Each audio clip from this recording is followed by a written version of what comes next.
Welcome to MeeLearn-Chinese.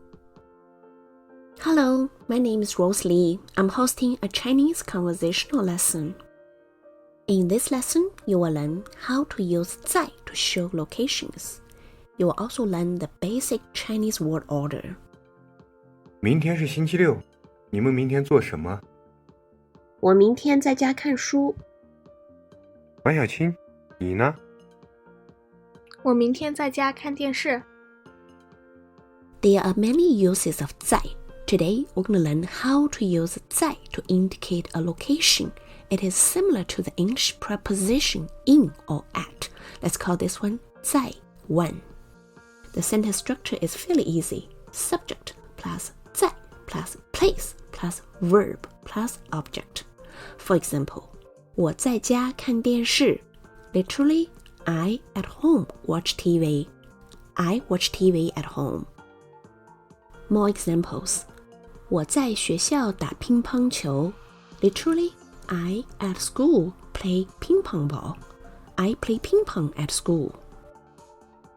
我在我的房间吃早饭. Literally, I in my room eat breakfast. I eat breakfast in my room. Chinese word order. The basic Chinese word order is like this. Subject plus verb plus object. Subject is a person or the thing that carries on an action, and the verb is the action. Object is the thing that receives the action. In short, SVO. For example, 我吃饭. I eat food. 她喜欢夏天. She likes summer. 他们打乒乓球. They play ping pong. All these sentences are typical SVO structure. Now things get a little complicated. We have a time word now.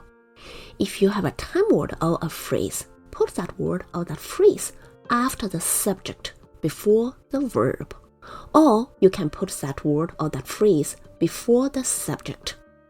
Sometimes when that phrase that describes time is too long, we will put that phrase in front of the subject to keep the sentence more balanced. But we will not cover these details in this lesson. For now, you just need to remember you can put the time word after the subject before the verb, or you can put that time word before the subject. Let's look at the first situation. Put the time word between subject and verb. For example, 我放学以后看书. Literally, I, after school, read books. 他们星期六打乒乓球. They Saturday play ping pong ball. 她明天做饭. She tomorrow makes food. Alternatively, you can put this time word or phrases in front of the subject. 放学以后我看书. After school, I read books. 星期六他们打乒乓球. Saturday, they play ping pong ball. 明天她做饭. Tomorrow, she makes food. Now things get even more complicated. We have a location word now. If you have a location word or a location phrase, put that word or that phrase between the subject and the verb. If there's already a time word in between the subject and the verb, put the location word after the time word. So time first and then location. If the time word is before the subject, leave the location word between the subject and the verb.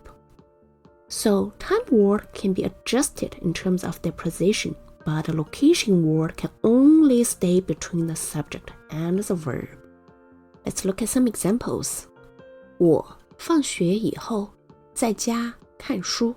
Literally, I, after school, at home, read books. 他们星期六在学校打乒乓球. They Saturday, at school, play ping pong ball. 她明天在家做饭. She tomorrow at home makes food. Alternatively, you can put the time word before the subject. For example, 放学以后我在家看书. After school, I at home read books. 星期六，他们在学校打乒乓球。Saturday, they at school play ping pong ball. 明天，她在家做饭。Tomorrow, she at home makes food. Common mistakes here. Students tend to put the location word to the end of a sentence like they do in English, which is wrong. Let's look at this example. 我放学以后看书，在家。It is wrong. It's supposed to be 我放学以后在家看书。Another wrong example. 星期六，他们打乒乓球，在学校。It is wrong. It's supposed to be 星期六，他们在学校打乒乓球。Now let's review. 明天 tomorrow. 在 in or at for locations. 在家 at home.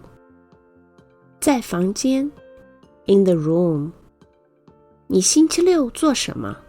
What do you do on Saturdays? 我星期六在家看书。I read books at home on Saturday.